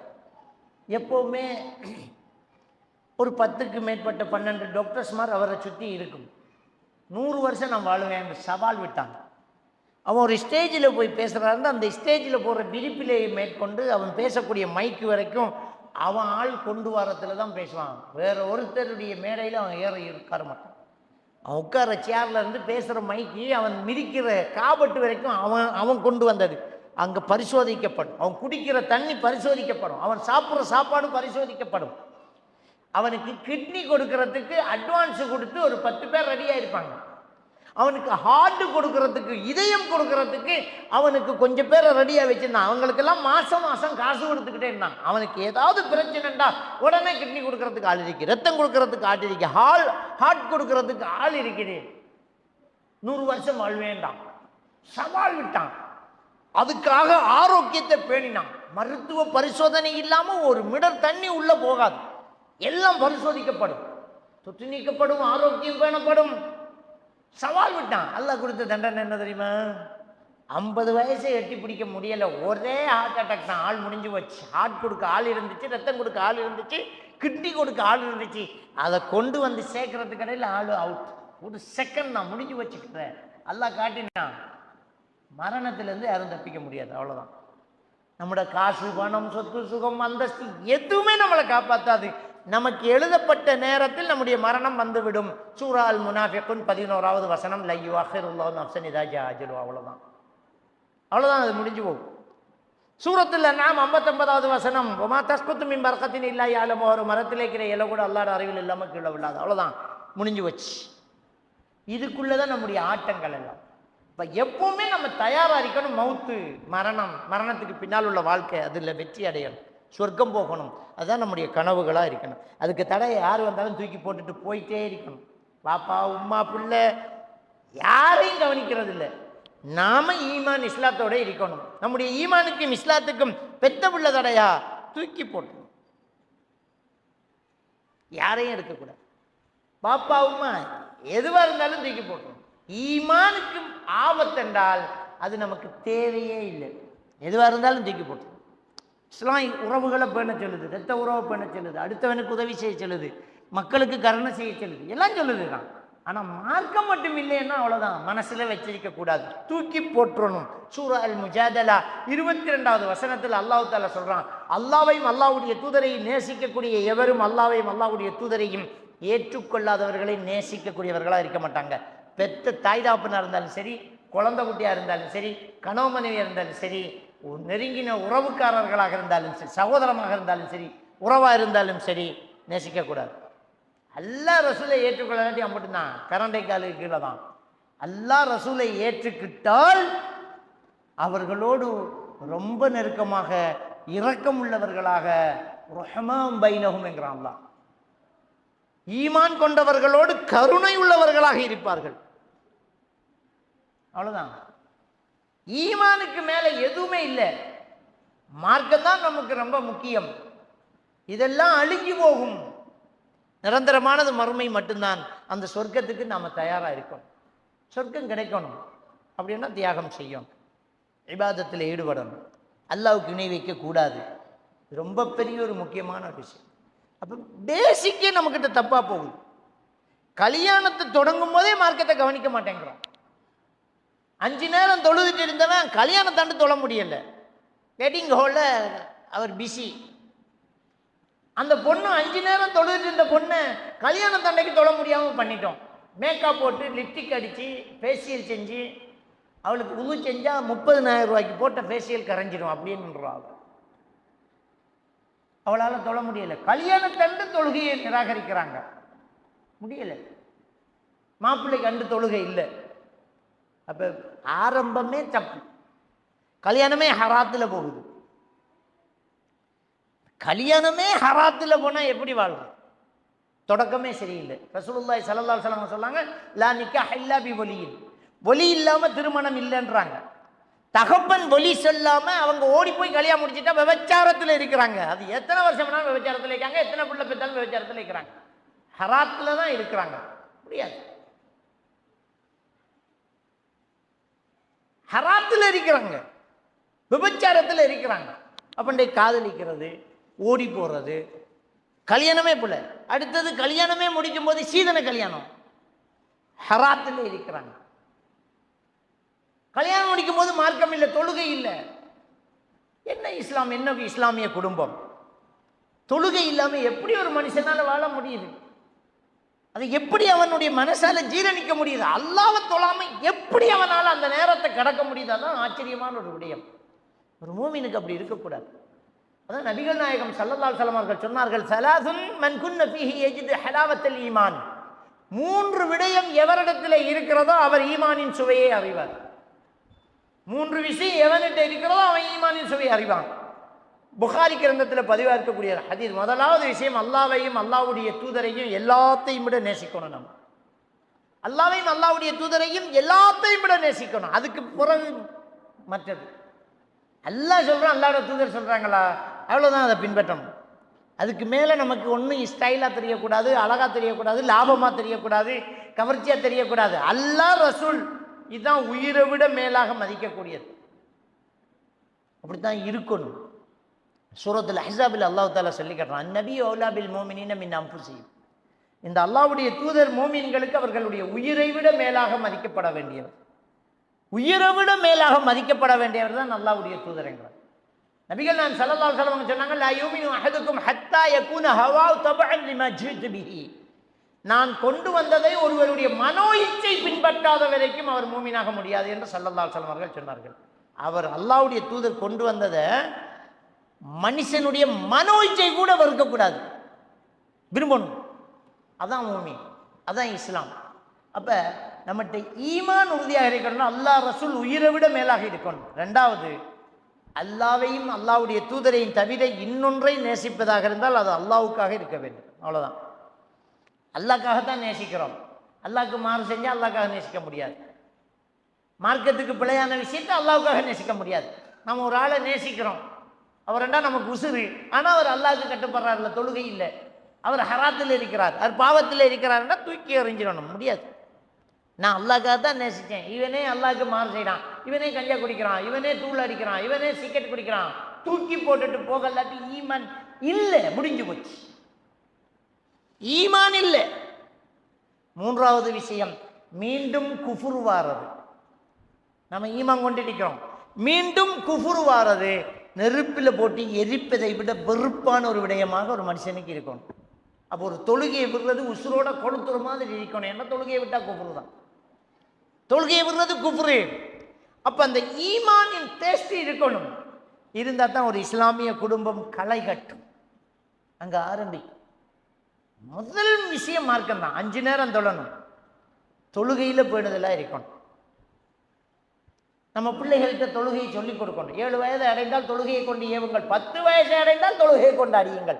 10 வயசுக்கு மேலே பொறுமையாக இருக்கக்கூடாது, அடிக்கணும், தொழணும். அது ஏன்னா இது நம்முடைய பொறுப்பு. நம்ம தான் அவங்கள வளர்க்கணும், நம்ம மார்க்கத்தை சொல்லிக் கொடுக்கணும், நம்ம மார்க்கத்தை கற்றுக் கொடுக்கணும், நமக்கிட்ட அந்த ஈமான் இருக்கணும். அப்போ ஒரு வீட்டில் தொழுகையாளிகள் இல்லாத எந்த அங்கத்தவர்களும் ஒரு இஸ்லாமிய குடும்பத்தில் இருக்க முடியாது. முஸ்லீம்னா தொழுதான் ஆகணும், இல்லைன்னா அவங்க பேர் வைத்த முஸ்லீம்கள், அவ்வளோதான், பேரு தான், ஆனால் முஸ்லீம்கள் கிடையாது. அப்போ ஒரு முஸ்லீம் என்பவர் ஒரு தொழுகையாளியாக இருக்க வேண்டும். இஸ்லாமிய குடும்பம் ஆரம்பிக்கும் போதே ஒரு இஸ்லாம் மார்க்கம் ஈமான் அங்கு பார்க்கப்பட வேண்டும். அழகு, அந்தஸ்து, சொத்து அதெல்லாம் அப்புறம். தொழுகையாளியாக இருக்கிறார், மார்க்கம் உள்ளவராக இருக்கிறார், ஈமான் உள்ளவராக இருக்கிறார், அழகா இருக்கிறார், 2 பாக்கியம் நமக்கு எல்லாம் இருக்குது, நல்ல அந்தஸ்தும் இருக்குது, இன்னொரு பாக்கியம். ஆனால் எல்லாமே இருந்தாலும் ஈமான் மட்டும் இல்லை என்றால் அது துர்பாக்கியம். இந்த ஈமானுக்காக எதையும் இழக்கலாம். எதற்காக வேண்டி ஈமானை இழந்து விடக்கூடாது, தான் முக்கியமான விஷயம். எதற்காக வேண்டி ஈமானை இழந்துடக்கூடாது. அப்போ ஒரு இஸ்லாமிய குடும்பம் என்பது நம்மகிட்ட அக்கீதா சரியா இருக்கணும், அல்லாஹ் ரசூலுக்கு கட்டுப்பட்டு தொழுகை இருக்கணும், அக்கீதாவும் சரியா இருக்கணும், அல்லாஹ்வை மட்டும்தான் வணங்கக்கூடியவர்களாக இருக்கணும், அல்லாஹ்வுக்கு இணை வைக்கக்கூடியவர்களாக இருக்கக்கூடாது, அல்லாஹ் அல்லாதவர்களிடம் பிரார்த்தனை செய்யக்கூடிய பழக்கம் நம்மகிட்ட இருக்கக்கூடாது. நபிகள் நாயகம் ஸல்லல்லாஹு அலைஹி வஸல்லம் அவர்களுடைய வழிமுறைக்கு மாற்றமான கலாச்சாரம் நம்மிடத்தில் இருக்கக்கூடாது. இது ரொம்ப பெரிய முக்கியம். அப்ப ஈமான், தொழுகை, இது ரொம்ப பெரிய ஒரு முக்கியம். அதான் ஒரு இஸ்லாமிய குடும்பம் அமைவதற்கு ஒரு முக்கியமான ஒரு காரணியாக இருக்கு. அடுத்தது என்ன? ஒரு இஸ்லாமிய குடும்பத்தில் அமைய வேண்டிய முக்கியமான ஒரு விஷயம் என்ன? அஜ்னபி மஹ்ரமி உறவு பேணணும் நம்ம வீட்டில். ஏன்னா அது ரொம்ப பெரிய ஒரு முக்கியம். அல்லாஹ் தஆலா சூரத்துல் அஹ்ஸாப் 33வது அத்தியாயத்தினுடைய 32வது வசனத்தில் அல்லாஹ் தஆலா சொல்றான், வலா தஹ்பஅன பில் கௌல்ங்கறான். பெண்களே அந்நிய ஆண்களிடம் குலைந்து பேச வேண்டாங்க. அந்நிய ஆண்களிடம் குலைந்து பேச வேண்டாம். ஃபயத்மா அல்லது ஃபீ கல்பிஹி மரத். நீங்க பேசினால் எவனுடைய உள்ளத்தில் காமம் எனும் நோய் இருக்கிறதோ அவன் உங்களை சுவைக்க தொடங்குவான். வகுல்ன கௌலம் மஅரூஃபா. பேச வேண்டிய ஒரு சூழ்நிலை வந்தால் தெளிவாக பேச வேண்டியதை மட்டும் பேசிவிடுங்கள். தேவையில்லாத பேச்சு வேணாம் உங்களுக்கு. ஒரு பொருள் வாங்க போகிறோம், ஒரு கடைக்கு போகிறோம், ஒரு வியாபாரம் பண்ணுறோம், அல்லது ஒரு ஃபோன் வருது, எங்கே அவர்ன்னு கேட்குறாங்க, அவர் தூங்குறாரு, 4 மணிக்கு எடுங்க, அவ்வளோதான், முடிஞ்சு போச்சுக்காது. நீங்கள் யார், எதுக்கு எடுத்தீங்க, எங்கள் ஊர், இல்லாட்டி அவங்க கேட்பாங்க நீங்கள் யாருன்னு. தேவையில்லாத விஷயம். அவன் ஃபோன் பேசுகிறான், நாம் ஆன்சர் பண்ணுறோம், அவர் இல்லை, ஒரு 10 நிமிஷம் கழிச்சு எடுங்க. நீங்கள் யார், உனக்கு தேவையாது. நான் யாராக இருந்தால் உனக்கு என்ன, உனக்கு தேவைப்பட்டது அவர் தானே. இதுக்கு வியாக்கியானம் பண்ணக்கூடாது. அவர் கேட்டுகிட்டே இருப்பார், நம்ம ஃபோனை கட் பண்ணிகிட்டே இருக்கணும். இதுதான் இஸ்லாமிய மார்க்கம். அஜ்னபி மஹ்ரமி உறவு பண்ண சொல்லுது. கற்பொழுக்கம் தேவை. இதை சொன்னால் நம்ம சொல்லுவாங்க கடும்போக்குவாதிகள், பெண் கொடுமை, வன்கொடுமை என்பாங்க. எது கற்பொழுக்கம், எது எது எது ஒரு சுதந்திரம்? சிந்திச்சு பாருங்க. ஒரு ஆளுக்கு பாதுகாப்பு இல்லாமல் இருக்கிறது சுதந்திரமா? நம்ம வளர்த்த மாட்டோம், ரோட்டிலேயே மேய விட்டு அது சுதந்திரமா? அதான் ஒருத்தன் பிடிச்சிட்டு போய் அறுத்துடுவாங்க. நம்மகிட்ட அது கச்சிதமாக இருக்கணும். எது பாதுகாப்பு, எது நல்லது, எது உயர்வு, எது தாழ்வுங்கிறது நமக்கு தெரிய மாட்டேங்குது. 4 பேர் தொட்டு பார்த்து தடவி பார்த்துட்டு போகிறது ரோட்டில் அடிக்கிற செங்கல். எல்லாரும் பார்த்துட்டு போவான், வேணும்னா ஒன்று எடுத்துட்டும் போவான். யாருமே நெருங்கவும் முடியாமல் அதை வச்சு சுற்றி பொட்டியில் வச்சு, பொட்டியை பீரோவில் வச்சு, கதவை பூட்டி எக்கில் சாவியை வச்சுட்டு இருந்தால் அது மாணிக்க கல். நம்ம பெண்கள் மாணிக்க கல்லா செங்கல்லாங்கிறத நம்ம தான் முடிவெடுக்கணும். திறந்துக்கிட்டு ரோட்டில் போயிட்டு இருந்துட்டு இது ஃபேஷன், இது நாகரிகம், இது ஹியூமன் ரைட்ஸ், இது மனித உரிமை, இது பெண் உரிமை, இதுதான் விடுதலை அப்படின்னு நினச்சா நீங்கள் சொல்லிக்கிட்டு இருக்க வேண்டியதான். அது விடுதலை கிடையாது, அது அசிங்கம். வாழைப்பழத்தை கூட உரிச்சி தட்டில் வச்சா எவனும் எடுக்க மாட்டான். சீப்போட முழுசாக இருந்தால் மட்டும்தான் உடைச்சி திம்பான். வீட்டுக்கு வர விசிட்டர்ஸுக்கு ஒரு பிங்கானுக்கு வாழைப்பழத்தை உரிச்சு அப்படியே குமிச்சு வச்சு எடுங்க சொல்லுங்க, தொடமாட்டோம். அது பெக்கோட இருக்கணும், எவன் கையும் படாமல் இருக்கணும், நான் தான் எடுத்து உடைக்கணும். அதுதாங்க அழகு, அதுதான் மரியாதை. அப்போ இந்த இஸ்லாமிய மார்க்கம் கற்பொழுக்கம் என்று எதை சொல்கிறது என்பது நமக்கு புரிய மாட்டேங்குது. ஆடை குறைந்து கொண்டு போவது நாகரீகம் என்று சொன்னால் விலங்குகள் உச்சகட்ட நாகரிகத்தில் இருக்கிறது, ஒத்துக்கொள்ள வேண்டும். ஆடைகள் குறைந்து கொண்டு போவது நாகரீகம் என்று வாதிட்டால் விலங்குகள், ஆடு மாடுகள் எல்லாம் உச்சகட்ட நாகரிகத்தில் இருக்கிறது. ஒத்துக்கிறியானே? மறைக்கும் போதுதான், மறைந்திருக்கும் போதுதான் மரியாதை கூட. எவனும் தொடாமல் இருந்தால் தான் பொறுமதி. கண்டவனெல்லாம் தொட்டு பார்த்துட்டு போனால் அது பொறுமதியானதா இல்லை. அப்போ இஸ்லாமிய மார்க்கம் பெண்களை கொடுமை செய்கிறது, மூடி மறைக்கிறது என்று இஸ்லாத்தின் விரோதிகள் சொன்னால் ஆச்சரியம் இல்லை. ஆனால் நம்முடைய முஸ்லிம்களே சொல்வதுதான் ரொம்ப ஆச்சரியமான ஒரு விஷயம்.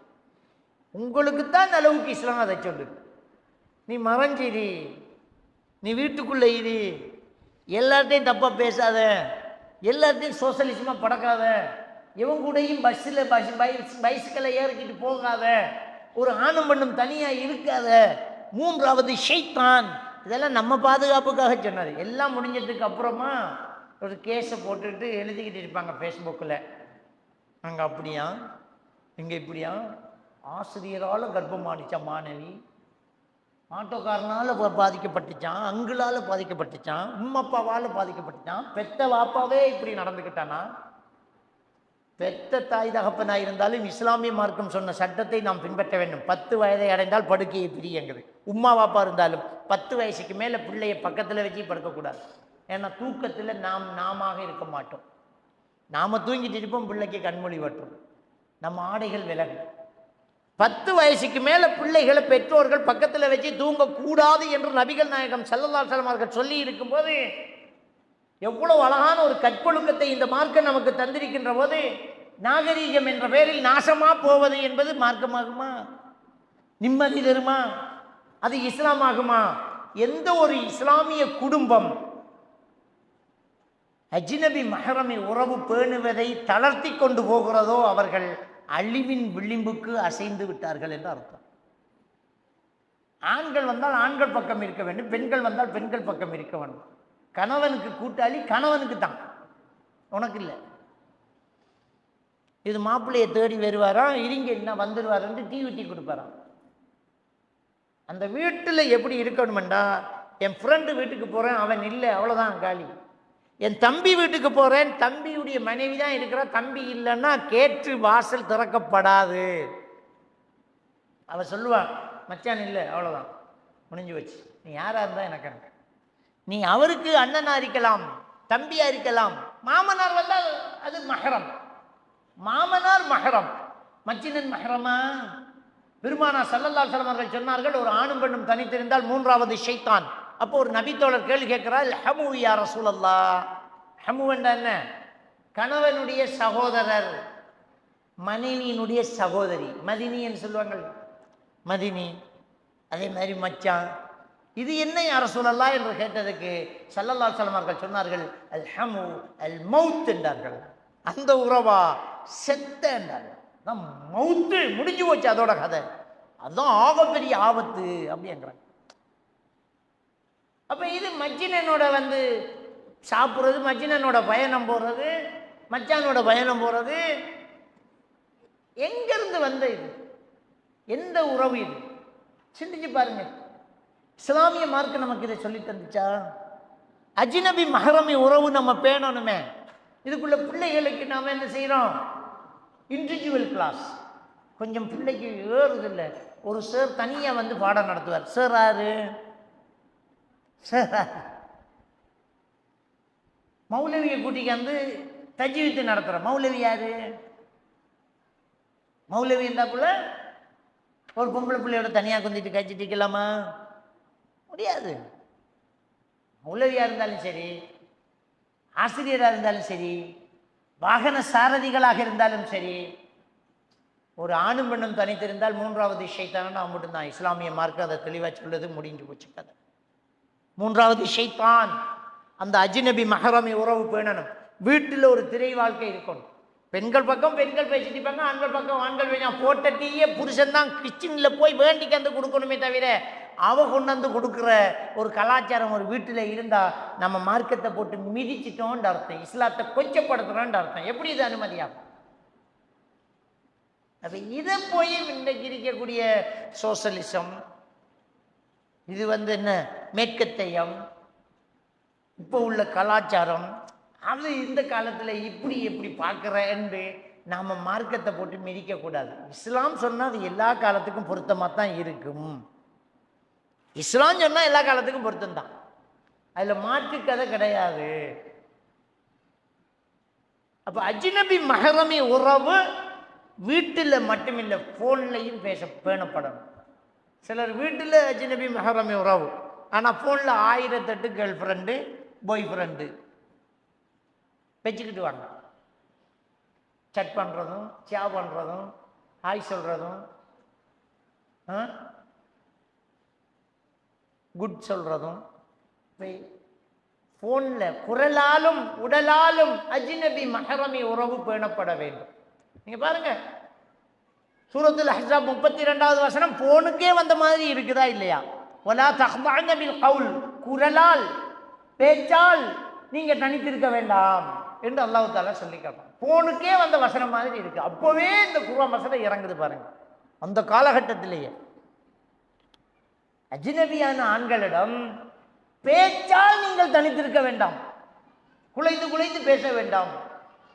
அப்ப போனுக்கு சேர்த்து தான் அல்லாஹ் தஆலா சொல்லிட்டான்.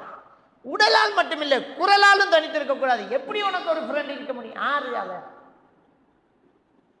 சிலருக்கு கேர்ள் ஃப்ரெண்ட் இருக்கும், சும்மா பேசிக்குவாங்க, ஆறுதல் சொல்றாங்களாம், அவங்களுக்கு உதவி செய்கிறாங்களாம். பொண்டாட்டிக்கிட்ட ஒருத்தன் பேசினா உன்னால தாங்க முடியலை, எவன்டி அவன் ஃபோனில் அவர் பேச்சுக்குவார் ஒரு 40 கேர்ள் ஃப்ரெண்டு. இப்போ நமக்குள்ள சட்டம் தானே அங்கேயும் இருக்குது. அப்போ அஜ்னபி மஹ்ரமி உறவு பேணப்பட வேண்டும். அதான் இஸ்லாம், அதுதான் இஸ்லாமிய மார்க்கம், இது இஸ்லாமிய குடும்பம். அதுதான் அஜ்னபி மஹ்ரமி உறவு பேணப்பட வேண்டும். அது உடலாலும் குரலாலும் பேணப்பட வேண்டும். அது ரொம்ப பெரிய ஒரு முக்கியமான ஒரு விஷயம். இதில் நம்ம நிறைய பேர் பொடுபோக்காக இருக்கிறோம், கவனிக்க மாட்டேங்கிறோம். எல்லாருமா சேர்ந்து பயணம் போகிறது, ஒரு வட்டத்தில் இருந்து அப்படியே சாப்பிட்றது. சாப்பிடும்போது பெண்கள் ஒரு பக்கம், ஆண்கள் ஒரு பக்கம் சாப்பிடுங்களாம். எல்லாரும் சேர்ந்து சாப்பிட்றதுக்கு உனக்கு ஆறு அவன், உனக்கு என்ன உறவு, எப்படி தொடர்பு? அது ஃப்ரெண்டு, உயிர் நண்பன், சின்ன வயசுலேருந்து பழகினது, இதெல்லாம் காரணமாகுமா? வளர்த்து பேர் வச்ச, சின்ன வயசுலேருந்து தூக்கின.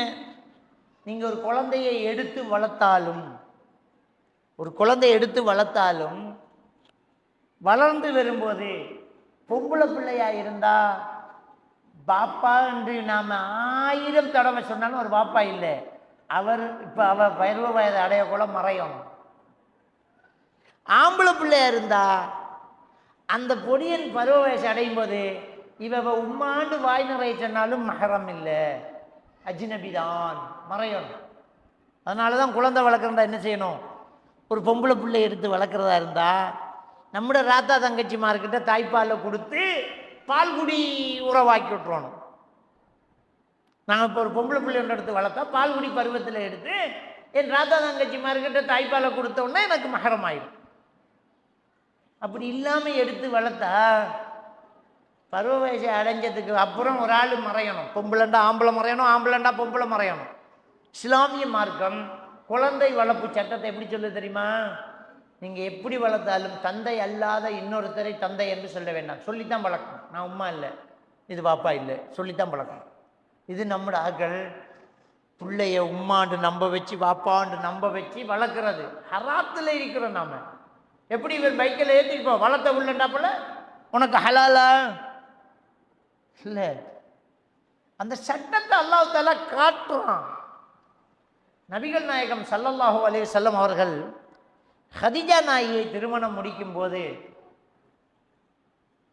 ஸைத் ரலியல்லாஹு தஆலா அவர்களை ஒரு சிறிய ஒரு அடிமை சிறுவன் ஹதீஜா நாயை அன்பளிப்பு செய்கின்றார்கள் நபிகள் நாயகம் ஸல்லல்லாஹு அலைஹி வஸல்லம்.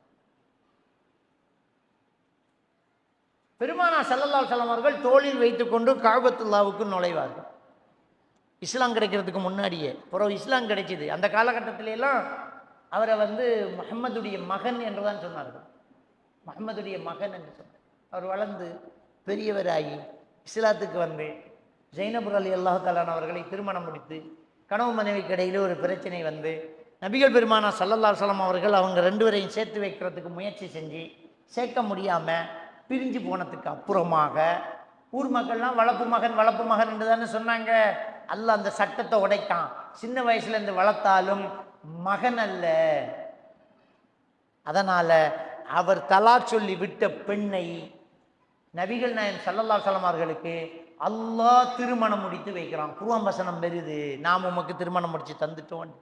அதான் அவர் பெருமையை சொல்லுவா, உங்கள் திருமணம் எல்லாம் இந்த உலகத்தில் நடந்தது, எனக்கு அரிசிலிருந்து கட்டளை வந்து நடந்தது, அல்லாஹ் எங்களுக்கு திருமணம் முடித்து தந்தான். ஏன் அதை அல்லாஹ் செய்தான் என்றால் இந்த மக்களிடத்தில் இருக்கும் மூட நம்பிக்கையை உடைக்க. வளர்த்த மகன் அல்ல, அவர் கல்யாணம் முடிச்சு விட்ட பெண்ணை திருமணம் முடிக்கிறதுக்கு அனுமதி இருக்கிறது அப்படிங்கிற சட்டத்தை காட்டுறான் அல்லாஹ். அப்போ அந்த அளவுக்கு அஜ்னபி மஹரமி உறவு வேணும். சின்ன வயசுலேருந்து பழகினா போல. சிலர் சொல்லுவாங்க, நான் தூக்கி பேர் வச்ச புள்ள என்னடி செய்தாய் என்று கேட்பாங்க. நீ பேர் வச்சா புள்ள உனக்கு மஹரம் ஆயிருமா? உனக்கு மஹரம் ஆயிருமா? அது அஜ்னபி தான். அப்ப இஸ்லாமிய குடும்பம் என்பது தொழுகையில் பேணுதலாக இருக்க வேண்டும். அஜ்னபி மஹரம் உறவுகள் அங்கு பேணப்பட வேண்டும். ரொம்ப பெரிய ஒரு முக்கியமான ஒரு விடயம். அடுத்தது மார்க்க சடங்கு சம்பிரதாயங்கள் வணக்க வழிபாடுகள் அந்த வீட்டிலே நடக்க வேணும். தான் இஸ்லாமிய குடும்பம். நபிகள் நாயகம் ஸல்லல்லாஹு அலைஹி வஸல்லம் உங்க வீடுகளை கபூராக்காதீர்கள் அப்படிங்கிறாங்க. கபூர்களாக்காதீங்க உங்க வீட்டை. ஏன் சொல்றாங்க? உங்க வீட்டை கபூராக்காதீங்க, வீட்டிலையும் தொழுங்க அப்படிங்கிறாங்க. ஏன்டா கபூர்ல தான் தொழ முடியாது. கபூர் இருக்கிற பள்ளியில் தொழலாமா? கபூர்ஸ்தானத்தில் போய் தொழலாமா? தொழ முடியாது. ரசூலுல்லாஹ் சொன்னாங்க உங்க வீட்டை கபூராக்காதீங்க, வீட்டிலையும் தொழுங்க. எதுக்கு சொன்னாங்க தெரியுமா? தொழாத ஆட்களுக்கு சொல்லல. சஹாபாக்கள் சுன்னத்து தொழுகையை கூட பள்ளியில வந்து ஆண்கள் பெண்கள் எல்லாரும் தொழ தொடங்கிட்டாங்க. பெண்கள்லாம் பள்ளிக்கு வருவாங்க. அந்த காலத்தில் நபிகள் நாயகம் ஸல்லல்லாஹு அலைஹி வஸல்லம் அவர்கள் தொழுது கொண்டிருக்கும் போது ஒரு முறை ரொம்ப வேகமா சின்ன சின்ன சூறாவை ஓதி ஸ்பீடா சலாம் கொடுத்துட்டு சொன்னாங்க, குழந்தை அழும் சத்தம் கேட்டது, அந்த தாய் மனது அவதிப்படுகிறது, அதனால் தான் தொழுகையை சுருக்கினேன்ட்டாங்க. குழந்தை குட்டிகளோட பள்ளிக்கு வந்துடுவாங்க பெண்கள். எல்லா தொழுகையும் பள்ளியிலேயே தொழுகிறீங்க. நீங்க சுன்ன தொழுகையும் பள்ளியில தொழுகிறீங்க, லுஹா தொழுகையும் பள்ளியில தொழுகிறீங்க, தஹஜ்ஜத் தொழுகையும் பள்ளியில தொழுகிறீங்க. வீட்டை கபூராக்காதீங்க, வீட்டிலையும் தொழுங்க என்று சொன்னாங்க. இது பள்ளிக்கும் பாரதில்லை, வீட்டிலையும் தொழுகிறதில்லை. அப்ப தொழுகை இல்லாத வீடு கபூராகிது, மையத்துக்கால. தொழுகை இல்லாத வீடு என்ன? கபூர்ஸ்தானம். அப்ப வீட்டில் தொழுகை இருக்க வேண்டும். அதே மாதிரி தான் பெருமானார் ஸல்லல்லாஹு அலைஹி வஸல்லம் அவர்கள் சொன்னார்கள், எந்த ஒரு வீட்டில் சூரத்துல் பக்ரா ஒரு இரவு ஓதப்படுகிறதோ அந்த வீட்டுக்கு 3 நாளைக்கு ஷைத்தான் நுழைய மாட்டான்றாங்க. அப்ப வீட்டில் குர்ஆன் ஓதக்கூடிய பழக்கம் நம்மகிட்ட இருக்கணும். வீட்டில் குர்ஆன் ஓதணும். குறிப்பாக சூரத்துல் பக்ராவை அடிக்கடி ஓதணும். குர்ஆன் எல்லா குர்ஆனையும் ஓதுறது. சிலாக்களுக்கு வெள்ளிக்கிழமை வந்தா சூரத்துல் வாக்கியா யாசின் எடுத்து ஓது, வெள்ளிக்கிழமை ராவு அப்படி சொல்கிறேன். வெள்ளிக்கிழமை தனியாக விசேஷமாக்குறது இல்லை. அதெல்லாம் வரும் சூரத்துல் வாக்கியா ஓதினால் வறுமை நீங்கும் அப்படிங்கிறாங்க. சஹாபாக்கெல்லாம் வறுமையாக தான் இருந்தாங்க. ஓதல்லையாம்மா? சாப்பாட்டுக்கு கூட வழி இல்லாமல் இருந்தாங்க. தின்றதுக்கு வழி இல்லாமல் மயக்கம் போட்டு விழுந்தாங்க. அபூ ஹுரைரா ரலியல்லாஹு தான் சூரத்துல் வாக்கியா ஓதல்லையோ? அதெல்லாம் சும்மா இட்டு கட்டப்பட்ட ஹதீஸ்கள். ஆனால் குர்ஆன் ஓதணும், எப்பவுமே ஓதணும். சூரா வாக்கியா ஓதுங்க, யாசின் சூரா ஓதுங்க, சூரத்துல் பக்ரா ஓதுங்க, வீட்டில் குர்ஆன் ஓதுங்க. அப்போ வீட்டில் குர்ஆன் ஓதுற சத்தம் கேட்கணும். இல்லை படம் ஓடுற சத்தம் தான் கேட்குது. டிவி வேலையிற சத்தமும் நாடகம் ஓடுற சத்தமும் தான் கேட்குது. அப்போ வீட்டில் குர்ஆன் ஓதக்கூடிய ஒரு கலாச்சாரம் நம்மகிட்ட இருக்கணும். படிக்கிறது பிள்ளைகள், வாசிக்கிறது, குர்ஆனின் சத்தம் கேட்கணுமே, குர்ஆன் ஓதணுமே. அப்போ ஒரு வீட்டில் இபாதத்துக்கள் நடக்கும். அங்கே தொழுகை இருக்கணும், குர்ஆன் ஓதுறது இருக்குது, திக்ர் செய்து இருக்கிறது, ஹதீஸ் வாசிக்கிறது இருக்கிறது, மார்க்கம் பேசுறது இருக்கிறது. அப்போ ஹராம் ஹலால் பேணப்படுறது இருக்கிறது. அப்போ ஒரு இஸ்லாமிய குடும்பத்தில் அது ரொம்ப பெரிய ஒரு முக்கியமான ஒரு விடயமாக அது இருக்கணும். அடுத்தது என்ன? உருவப்படங்களை வீட்டில் வைக்கக்கூடாது. உருவப்படங்கள் சிலர் கை கீறில் பிரேம் பண்ணி வச்சிருப்பாங்க. அவரை ஃபோட்டோவை கையால் கீறி வச்சிருப்பாங்க, ஃபோட்டோக்களை பிரேம் பண்ணி வச்சிருப்பாங்க.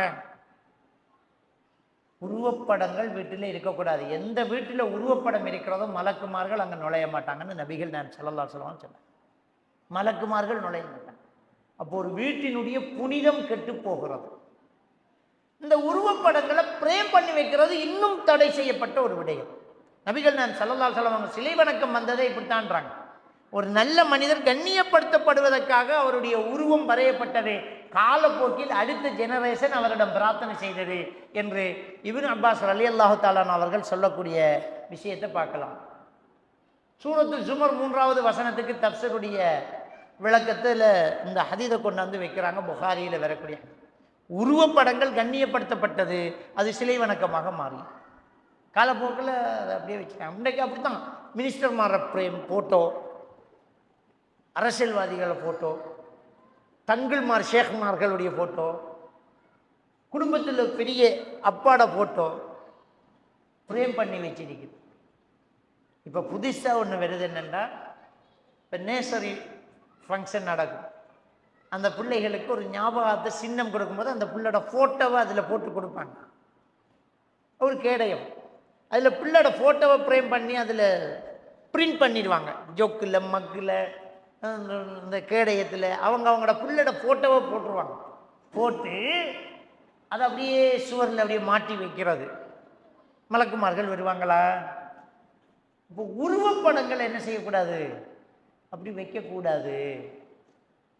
உருவப்படங்கள் அதுலேயும் கை கீறுகள், கையால் எழுதினதுகள், இதுகளெல்லாம் நம்ம வைக்கக்கூடாது. சின்ன குழந்தைகள் இருக்கிற இடத்துல பொம்மைகள் கொடுப்பது மார்க்கத்தில் அனுமதிக்கப்பட்டது. ஆயிஷா ரலியல்லாஹு தஆலா அவர்கள் சின்ன 7 வயசாக இருக்கும்போது சிறகு முளைத்த குதிரை பொம்மை வைத்து விளையாடி கொண்டிருக்கின்றார்கள். நபிகள் நாயகம் ஸல்லல்லாஹு அலைஹி வஸல்லம் அவர்கள் அவர்களை கடந்து போகின்ற போது குதிரைக்கும் சிறகுண்டோ என்று கிண்டலாக சொன்னார்கள். குதிரைக்குமா சிறகு இருக்கிறது என்றார்கள். அதுக்கு ஆயிஷா நாய் சொன்னார்கள், சுலைமான் நபியினுடைய குதிரைக்கு சிறகு இருந்ததாமே என்றார்கள் என்ற செய்தி புகாரியிலே வருகிறது. அப்போ சின்ன பிள்ளைகள் பொம்மைகள் வைத்து கொண்டிருப்பது, அதில் சிறகு இருக்கும், பொம்மைகள் வைத்து கொண்டிருப்பது அனுமதி. அது அல்லாமல் சிலைகள், உருவங்கள் வைத்திருப்பது தடுக்கப்பட்டது. அப்போ ஒரு வீட்டில் இஸ்லாமிய குடும்பம் என்றால் தொழுகையில் பேணுதல், அஜ்னபி மஹரமி உறவு பேணுதல், வீட்டில் குர்ஆன் ஓதக்கூடிய இபாதத்துடைய கலாச்சாரம், வீட்டில் தவிர்க்க வேண்டியது இந்த உருவப்படங்கள், அதுகள் இருக்கக்கூடாது. அடுத்தது என்ன, நாய் வளர்க்கக்கூடாது. பெருமைக்கு நாய் வளர்க்கக்கூடாது. நாய் வளர்க்குறதுக்கு அனுமதிக்கப்பட்ட ஒரு விடயம் இருக்கிறது. பெருமானார் ஸல்லல்லாஹு அலைஹி வஸல்லம் அவர்களுக்கு கொஞ்ச நாள் வஹி வராமல் போனது. வஹி வரவில்லை. ஜிப்ரீல் அலைஹிஸ்ஸலாத்து வஸலாம் அவர்களை நபிகள் பெருமானார் ஸல்லல்லாஹு அலைஹி வஸல்லம் அவர்கள் சந்திக்கிற போது ஒரு மனித உருவத்தில் வருகிறார்கள். ஸல்லல்லாஹு அலைஹி வஸல்லம் அவர்கள் கேட்கின்றார்கள், ஏன் எனக்கு வஹி வரவில்லை கொஞ்ச நாள்? உங்களுடைய கட்டிலுக்கு அடியில் ஒரு நாய் செத்து கிடக்கிறது. நாய் இருக்கக்கூடிய வீட்டில் நான் வரமாட்டேன், மலக்குமார்கள் வரமாட்டார்கள். அப்போ ரஹ்மத்துடைய மலக்குமார்கள் வரணும். நாய் நம்ம வளர்த்துக்கிட்டு இருக்கக்கூடாது. சிலர் ஆசைக்கு நாய் வளர்க்குறாங்க. அதுலேயும் இப்போ புல்ஃபு நாய், அப்படி நாய், இப்படி நாய், அல்சிசியன் நாய், பெருமைக்கு நாய் வளர்க்கணும். நாயோட போனால் அவர் என்னமோ பெரிய ஆள். அனுமதிக்கப்பட்ட இடம் இருக்கிறது. வேட்டைக்காக நாயை பழக்கி வளர்க்கலாம், வேட்டையாடுறதுக்கு நாயை பழக்கலாம். இன்னைக்கு வரைக்கும் சில நாடுகள் அது இருக்குது. அந்த நாயை பழக்குவாங்க. அது முயல், வேட்டை பிராணிகள் அப்படியே போய் காலால் அப்படியே நசிச்சு பிடிச்சிரும். விரட்டிக்கிட்டு போய் அப்படியே பிடிச்சிரும். எஜமான் போய் அதை அப்படியே எடுத்துருவான். இன்றைக்கும் குறவர்கள்ட்ட அந்த பழக்கம் இருக்குது. நாய் எடுத்து காட்டுக்குள்ளே போவான். அந்த நாய் ஒரு 10 நாயை கொண்டு போவாங்க. அது அப்படியே போய் முயல், மான், உடும்பு அதெல்லாம் அப்படியே பிடிச்சிரும். சத்தம் கொடுக்கும். அந்த சத்தத்தை பின்னால் போனால் மானை பிடிச்சிக்கு நிற்கும், எடுத்துக்கிறான். இஸ்லாத்தில் அனுமதி. வேட்டைக்காக நாய் வளர்க்கலாம். அடுத்தது பாதுகாவலுக்காக ஆடுகளை வளர்க்கக்கூடியவர்கள் ஓநாய் அதை பிடித்து கொண்டு போகாமல் இருக்க பாதுகாப்புக்கு நாயை வளர்ப்பாங்க. ஆடு போகும்போது நாய் சுற்றி சுற்றி பாதுகாப்பு கொடுத்துக்கிட்டே இருக்கும். அப்போ ஒரு பாதுகாப்புக்காக நாய் வளர்க்குறதுக்கு என்ன அனுமதி இருக்குது. அது இல்லாமல் இதெல்லாம் நம்ம ஒரு கொல்லை பக்கமாக வளர்த்துக்கிட்டே இருப்போம். வீட்டுக்குள்ளே வந்து போகிற மாதிரி, வீட்டில் வாசலில் நிற்கிற மாதிரி வீட்டில் நாய் வளர்ப்பது மலக்குமார்கள் வருகை தர மாட்டார்கள் என்பதை புரிந்து கொள்ள வேண்டும். நாய் வளர்க்கக்கூடாது. அப்போ ஒரு இஸ்லாமிய வீட்டில் உருவப்படங்கள் வைக்கிறது, நாய் வளர்க்குறது, இது மாதிரியான விஷயங்களை நாம் என்ன செய்யணும், விட்டுறணும். அது கூடாது. அப்போ இஸ்லாமிய ஒரு குடும்பம் சரியாக அமையணுமாக இருந்தால் இந்த விஷயங்களில் ரொம்ப கவனமாக நம்ம என்ன செய்ய வேண்டும், இருக்க வேண்டும். அடுத்தது என்ன, ஒரு இஸ்லாமிய குடும்பத்தில் கவனமாக இருக்க வேண்டிய ஒரு விடயம் உறவுகளை பேணுதல். ஒரு இஸ்லாமிய குடும்பத்தில் உறவுகள் பேணப்பட வேண்டும். அஜ்னபி மஹரமி உறவு பார்க்கணும். கண்டவெல்லாம் வீட்டுக்குள்ளே வந்து பெண்களோட காட்சி தீக்கிற கலாச்சாரம் இல்லை.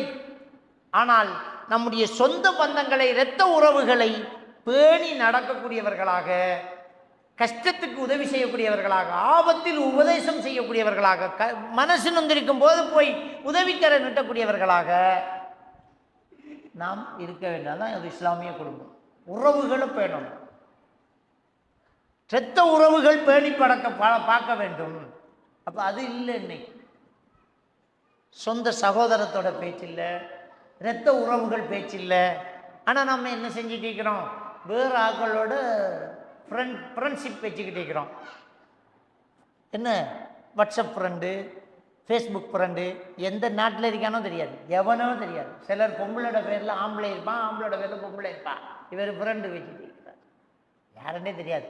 சொந்த நானா, சொந்த சகோதரி, சொந்த புள்ள, உம்மா வாப்பா, அதெல்லாம் பேணல்ல, எங்கேயோ போய் நிற்கிறோம். அப்போ உறவுகள் பேணப்பட வேண்டும், இரத்த உறவுகள் பேணப்பட வேண்டும். எந்த அளவுக்கு என்று சொன்னால், நபிகள் நாயகம் ஸல்லல்லாஹு அலைஹி வஸல்லம் அவர்கள் சொன்னார்கள், பெருமானா ஸல்லல்லாஹு அலைஹி வஸல்லம் அவர்கள் சொன்னார்கள்,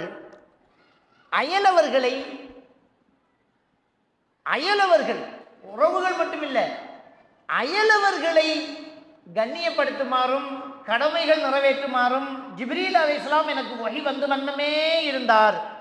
எந்த அளவுக்கு என்றால், அனந்தர சொத்திலும் அயலவர்களுக்கு பங்கு வந்து விடுமோ என்று நான் பயப்படுகிற அளவுக்கு அயலவர்களையும் உறவுகளையும் பேண சொல்லி ஜிப்ரீல் அலைஹிஸ்ஸலாம் வஹியை கொண்டு வராங்க. அப்போ ஒரு இஸ்லாமிய குடும்பம் அயலவர்களை மதிக்கிறது, குடும்ப உறவுகளை, இரத்த உறவுகளை பேணி நடப்பது ரொம்ப பெரிய ஒரு முக்கியம். அவங்களுக்கு ஏதாவது என்றால் நம்ம ஓடி போய் பார்க்கணும். இது அப்படி இல்லை. சொந்த பந்தங்களோடு நாம் நெருங்கின ஒரு தொடர்பு நம்மகிட்ட இருக்கணும். நம்ம சகோதரங்கள் இல்லை, நமக்கு மகரமானவங்க, அவங்களோட போய் பழகிறது, பேசுறது, அவங்களோட ஆபத்தில் உதவி செய்கிறது, அவங்களோட கஷ்டத்துக்கு நம்ம உதவிக்கிற நிறுத்துறது, ஆறுதல் சொல்றது, நசியத்து செய்யலாம். இல்லை, இப்படியான ஒரு வீடாக நம்முடைய இஸ்லாமிய குடும்பம் மாறும்போது அதில் அல்லாஹ்வுடைய பரக்கத்தும் அருளும் நமக்கு நிறைஞ்சுக்கிட்டே இருக்கும். இது ரொம்ப பெரிய ஒரு முக்கியமான ஒரு விஷயமா இருக்கும். அடுத்தது குழந்தைகள் வளர்ப்பு.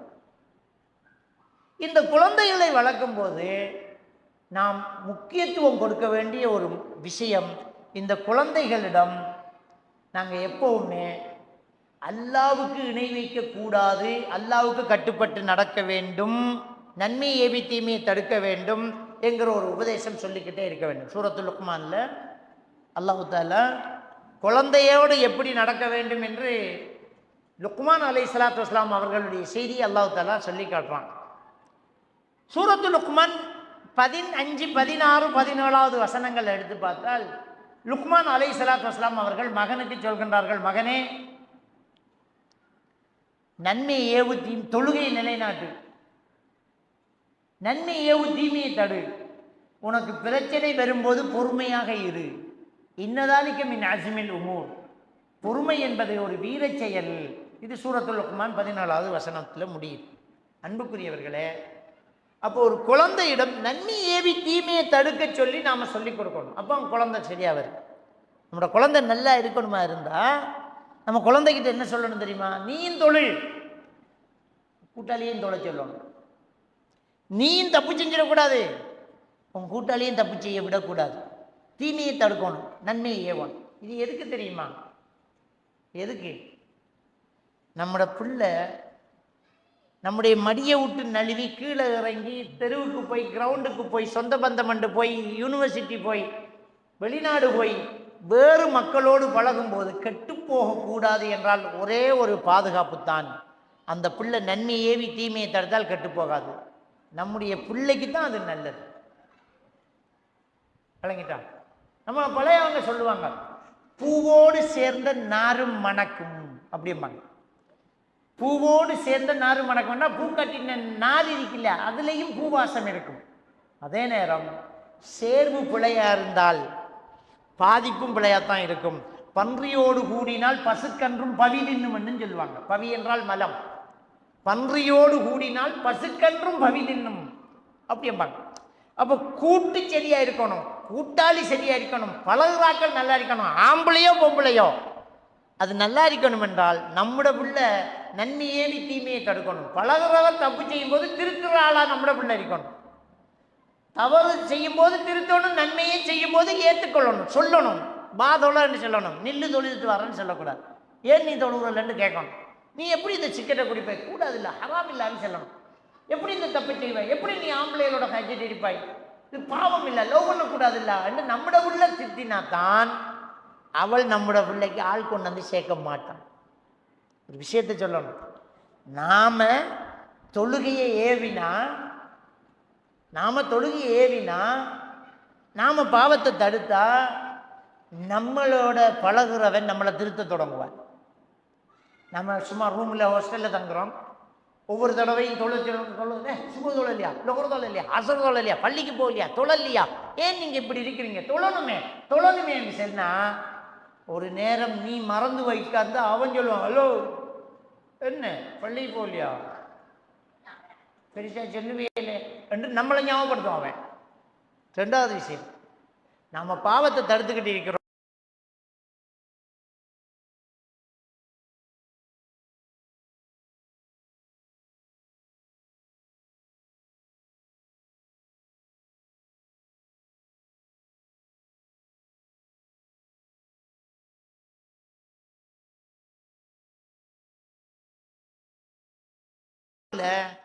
கவனிக்க வேண்டிய ஒரு விஷயம், நம்முடைய பிள்ளைக்கு நன்மை ஏவி தீமையை தடுக்க சொல்லிக் கொடுக்க வேண்டும்.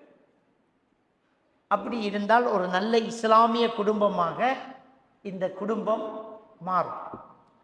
அடுத்த ஒரு கடைசியாக ஒரு முக்கியமான ஒரு விஷயம், கணவனுக்கு மனைவியும் மனைவிக்கு கணவனும் நசிஹத்து செய்யக்கூடியவர்களாக இருக்க வேண்டும். ஒரு பாவத்தை கண்டா மன்றா மின்குமுல் முன்கர பல்யுகையிரு பியதிங்கிறாங்க ஸல்லல்லாஹு அலைஹி வஸல்லம். பாவத்தை கண்டீங்கன்னா கையால தடுங்க. ஃபைல்லம் யஸ்ததி பிலிசானிஹி, கையால தடுக்க முடியாத ஒரு கட்டமாக இருந்தால் நாவால தடுங்க. ஃபைல்லம் யஸ்ததி, அதுக்கு முடியாத ஒரு கட்டமாக இருந்தால் மனசால வெறுத்து ஒதுங்குங்க, அந்த இடத்துல சம்பந்தப்படாதீங்க. அப்ப நன்மை ஏவி தீமையை தடுக்கக்கூடியது கணவன் மனைவிக்கு இடையில் ஆளுக்கால் உபதேசம் செய்யக்கூடியவர்களாக இருக்கணும். காமன் சொல்லிக்கிட்டு இருப்பார், நோன்பு வருது, அவர் வட்டைக்கு போகிற, வேலைக்கு போகிற, கடலுக்கு போகிற, மீனுக்கு போகிற, அது ஊடாய் வேலை செய்கிற, மேஷம் வேலை போகிற, அவருக்கு நோம்பு பிடிக்கணும்னு ஆக்கி கொடுக்குற பிள்ளை வருஷத்தில் ஒரு தடவை மாறுறது. சும்மா ஒரு நான் சொல்கிறேன், இதை சொல்லுவாங்க, வேலைக்கு பாடி சோறைங்கால வாரம் கொரோனா லாக்டவுன் வந்து ஒரு வருஷம் வேலைக்கு போகாமல் இருந்து செத்தா நாம திண்டாங்க. அல்ல காட்டலையா, கடையை பூட்டி போட்டு நல்லா தானே இருந்தேன், ட்ரெஸ்ஸுக்கு கிடைச்சிச்சா இல்லையா? ஒரு ஆக்சிடென்ட் பட்டா 6 மாதம் பெண்டேஜை போட்டுக்கு படுக்கும். எங்கள் தொழிலுக்கு போனேன், 6 செத்து 6 மாதம் பெண்டேஜை போட்டு படுக்கார் வீட்டு தலைவர். வேலைக்கு போகிறவர், விவசாயம் செய்கிறவர், கடலுக்கு போகிறவர், 6 மாதம்மா பெண்டேஜில் ஒத்தரும் சாகலையே. அப்போ வருஷத்தில் ஒரு தடவை வார நோன்பு ரமலான, அது நாங்கள் நோன்பு பிடிச்சா எப்படி தொழிற்செய்த என்று நாம் யோசிக்கமே. சுப்ஹானல்லாஹ், அடுத்த நோன்பு உயிரோடு இருப்போமா இல்லையான்னு தெரியாது. எப்படியாவது ஒரு கணவனுக்கு மனைவி உபதேசம் பண்ணணும், என்ன நடந்தாலும் பண்ணல இந்த நோன்பு நான் பிடிக்குது. அவங்களோட தொழிலை இடவேலை செய்யுங்க, இல்லாட்டி உங்களோட தொழிலை கொஞ்சம் குறைச்சி செய்யுங்க, எல்லாம் நமக்கு ரிஸ்க்கு தருவாங்க. இந்த பாக்கியம் எப்பயும் கிடைக்காது. இந்த நோம்புக்கும் இந்த நோம்போடு செய்கிற தொழுகைக்கு தான் வெற்றி. நோம்பை விடுறதுக்கு அனுமதி இருக்குது. யாருக்கு அனுமதி? நோயாளி இன்னொரு நாளைக்கு நோன்பு வச்சுக்கலாம். பால் கொடுக்கக்கூடிய தாய்மார்கள் அவங்க நோன்பு இன்னொரு நாளைக்கு வைக்க தேவையில்லை, பிடிக்கவும் தேவையில்லை. கர்ப்பிணி பெண்கள் அவங்களுக்கு நோன்பு கடமையே இல்லை, அதை கலா செய்கிறதும் இல்லை, கடமையும் இல்லை. கர்ப்பிணி பெண்களும் பால் ஊட்டும் தாய்மார்கள். மற்றவர்கள் பிரயாணத்தில் இன்னொரு நாள் வைக்கலாம், நோயில் இன்னொரு நாள் வைக்கலாம். ஆனால் ஒன்றுமில்லாமல் சிலாக்க சொல்கிறாங்க, அவருக்கு கொஞ்சம் கஷ்டமாக நோன்பு வைக்கிறது, என்னிடம் முழுங்கிக்கிட்டு இருக்கணும். அதில் கொஞ்சம் பேர் ஹோட்டல் திறந்து வச்சிருக்காங்க நோன்புக்குள்ளே. முன்னுக்கு ஒரு கேட்டின் போட்டுருவாங்க, மலக்குமார்கள் காண மாட்டாங்க தானே. நோன்புக்குள்ளே கேட்டின் போட்டு ரொட்டி கொத்து எல்லாம் போகும். விடிய கூட கொத்து இடியாப்பம் ரொட்டி, அதுக்கொண்டு ஒரு படை.